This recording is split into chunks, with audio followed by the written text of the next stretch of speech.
Hello everyone, welcome to our YouTube channel keep it simple.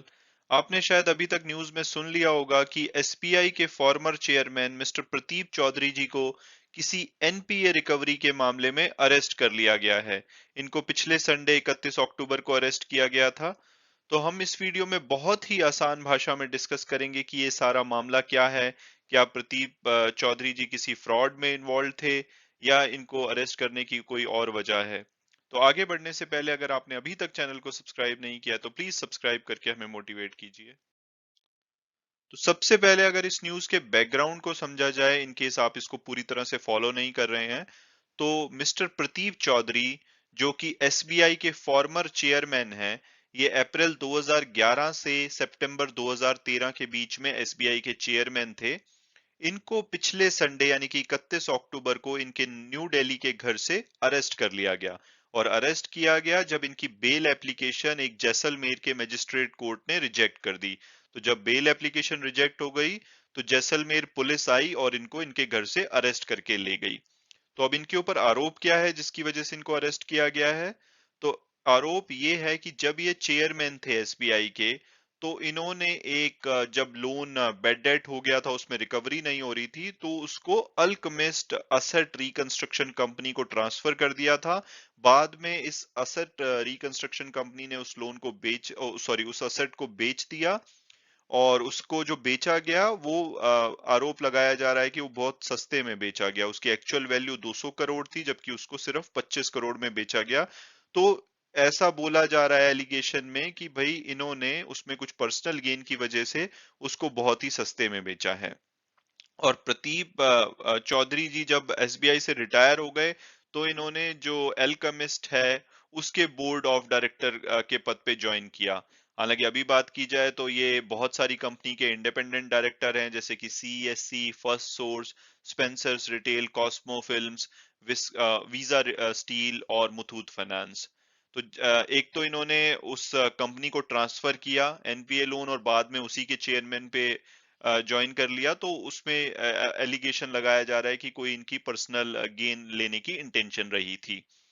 और irony ये है कि जब ये अरेस्ट किया गया तो इससे 2 दिन पहले ही फाइनेंस मिनिस्ट्री ने एक गाइडलाइंस इशू की थी कि भाई कोई अगर 50 करोड़ तक के लोन नॉन परफॉर्मिंग असेट में टर्न हो जाते हैं और उसमें जो भी ऑफिसर इन्वॉल्व हैं, अगर उन्होंने फ्रॉड के अलावा, फ्रॉड को छोड़ के अगर कोई भी बिजनेस डिसीजन लिया है उन पे रिकवरी करने के लिए, तो उनको प्रोटेक्ट किया जाएगा। हालांकि ये गाइडलाइंस 1 अप्रैल 2022 से लागू होंगी, लेकिन बहुत ही बड़ी आयरनी है कि जैसे ही गाइडलाइंस आई उसके 2 दिन में ही एक ऑफिसर को पुराने लोन के केस में अरेस्ट कर लिया गया है।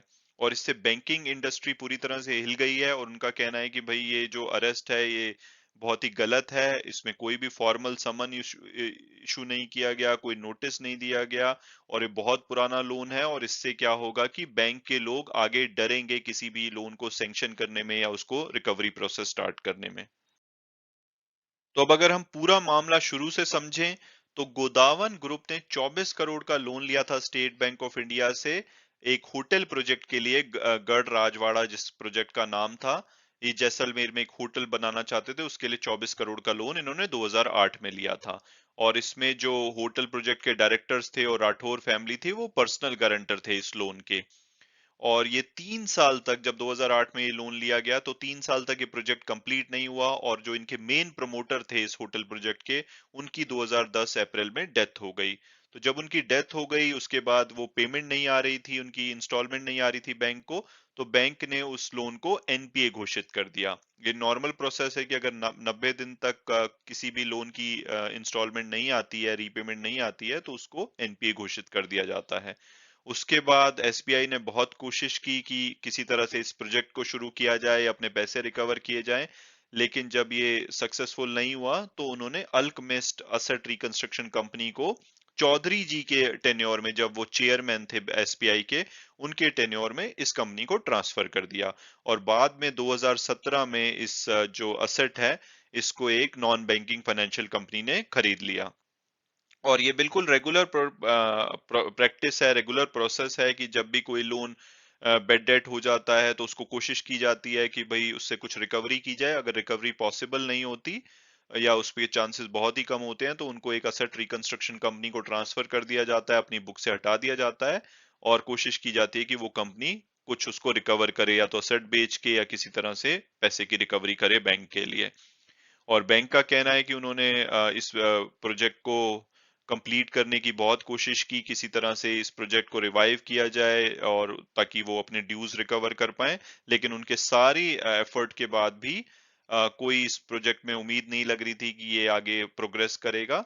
तो इसलिए उन्होंने असेट रिकंस्ट्रक्शन कंपनी को इसको ट्रांसफर किया था रिकवरी के लिए। तो अब आप सोच रहे होंगे कि भाई ये तो बड़ा ही नॉर्मल मामला लग रहा है कि भाई बैंक अगर कोई भी एनपीए हो जाएगा उसको रिकवर करने की कोशिश करेगा। तो इसमें प्रॉब्लम क्या है? तो एलिगेशन ये है कि गोदावन ग्रुप ने कोर्ट को अप्रोच किया और बोला कि भाई जो ये प्रॉपर्टी बेची गई है 25 करोड़ में, इसकी एक्चुअल वैल्यू 160 करोड़ थी। तो जब इन्होंने कोर्ट को अप्रोच किया था तब इन्होंने बोला था कि 160 करोड़ इसकी वैल्यू है या उससे थोड़ी सी ज्यादा है, और अब बोला जा रहा है कि उसकी वैल्यू बढ़ के 200 करोड़ तक हो गई है।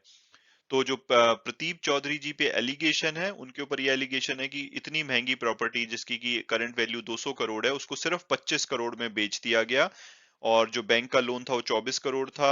उसके अलावा इंटरेस्ट वगैरह मिला के तो गोदावन ग्रुप को कुछ भी नहीं मिला, और उनका कहना है कि अगर इसको सही प्राइस पे बेचा जाता तो बैंक अपनी रिकवरी के बाद जो भी पैसा एक्स्ट्रा आता वो उस ग्रुप को वापस कर पाता। लेकिन उन्होंने कहा है कि भाई इसमें कुछ गलत इंटेंशन है। तो चौधरी जी को जो बुक किया गया है उनको सेक्शन 420 चीटिंग के केस में, सेक्शन 409 जो कि एक क्रिमिनल ब्रीच होता है पब्लिक सर्वेंट के द्वारा, और 120 भी क्रिमिनल कॉन्स्पिरेसी के मद्देनजर उनको अरेस्ट किया गया है। और इसके अलावा चौधरी जी के अलावा कुछ और डायरेक्टर हैं अल्केमिस्ट एआरसी के, उनका भी नाम इसमें एलिगेशन में लिया गया है। और बोला जा रहा है पुलिस के द्वारा कि भाई इसमें 175 करोड़ के जो प्रॉफिट है उसका मामला है, कि गलत तरीके से प्रॉफिट कमाया गया है। और इसमें हालांकि पुलिस का कहना है कि प्रोसेसेस फॉलो की गई हैं, बट इसमें इंटेंशन पे डाउट है, तो उसकी वो कोशिश कर रहे हैं कि जानने की कि इसमें कोई पर्सनल गेन लिए गए हैं या नहीं।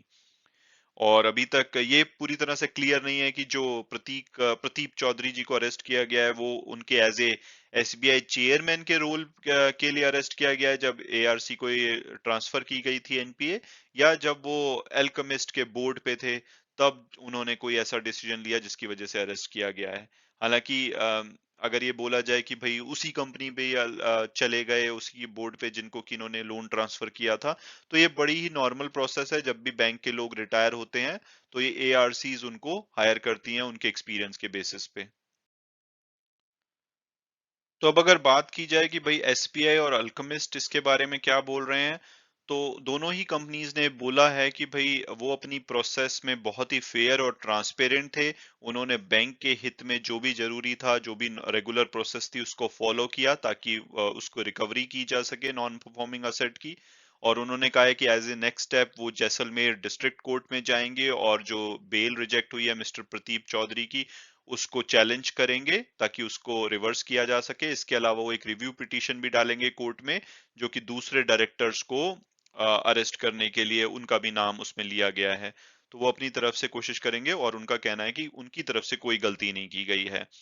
और अगर ओवरऑल बैंकिंग इंडस्ट्री की बात की जाए, तो बैंकिंग इंडस्ट्री में इससे बहुत ही ज्यादा डर फैल गया है। उनको ऐसा मानना है कि भाई ऐसा होने से आगे जो भी ऑफिसर हैं वो लोन सैंक्शन करने में डरेंगे और इवन रिकवरी प्रोसेस स्टार्ट करने में डरेंगे। तो इससे ओवरऑल अल्टीमेटली बैंक का ही नुकसान होगा, कि अगर वो ज्यादा लोन नहीं देगा तो कॉम्पीट नहीं कर पाएगा, प्रॉफिटेबल नहीं हो पाएगा, और अगर रिकवरी प्रोसेस भी नहीं स्टार्ट होगी तो काफी सारे बेड डेट ही रह जाएंगे। तो इसलिए ये इम्पोर्टेंट है कि अगर कोई भी उसमें फ्रॉडुलेंट मोटिव नहीं है तो बिजनेस डिसीजन को ऐसे चैलेंज नहीं करना चाहिए। तो और सिर्फ एक मतलब कंप्लेंट आई जो कि डिफॉल्टर है उनकी कंप्लेंट पे ऐसे बैंकर को अरेस्ट करना ठीक नहीं है। तो बैंकिंग इंडस्ट्री इसके बहुत ही ज्यादा अगेंस्ट है और उनका कहना है कि इसमें कोई ना कोई मोटिव इन्वॉल्व है, क्योंकि ये बहुत ही गलत ढंग से इसको अरेस्ट किया गया है। और यहाँ पे एक इम्पॉर्टेंट ये है कि दिसंबर 2019 में जो फाइनेंस मिनिस्टर है हमारी निर्मला सीतारमन जी, उन्होंने बैंकर्स को एश्योर किया था कि भाई सीबीआई हो या सेंट्रल विजिलेंस कमीशन हो या कैग यानी controller and audit general of India हो, वो किसी भी बिजनेस डिसीजन को लेकर बैंकर को हरास नहीं करेंगे अगर वो एनपीए से रिलेटेड कोई प्रॉपर बिजनेस डिसीजन लेते हैं और उसमें कोई भी उसमें अगर फ्रॉडलेंट इंटेंशन इन्वॉल्व नहीं है तो। लेकिन ये सब आयरनिकल हो रहा है और बैंकिंग फोक्स का कहना है कि भाई इससे इस डिसीजन के बाद इस अरेस्ट के बाद गवर्नमेंट की जो भी एश्योरेंसेज हैं उसको सीरियसली नहीं लिया जा सकता और आगे बैंकर्स डरेंगे और ये ओवरऑल बैंकिंग फंक्शन पे बैंकिंग प्रॉफिटेबिलिटी पे इम्पैक्ट करेगा। मैं आशा करता हूं कि आपको वीडियो अच्छा लगा होगा और अगर आपको ये वीडियो पसंद आया तो प्लीज चैनल को सब्सक्राइब कीजिए, इस वीडियो को शेयर कीजिए और लाइक कीजिए। Thanks so much for watching the video and God bless you all.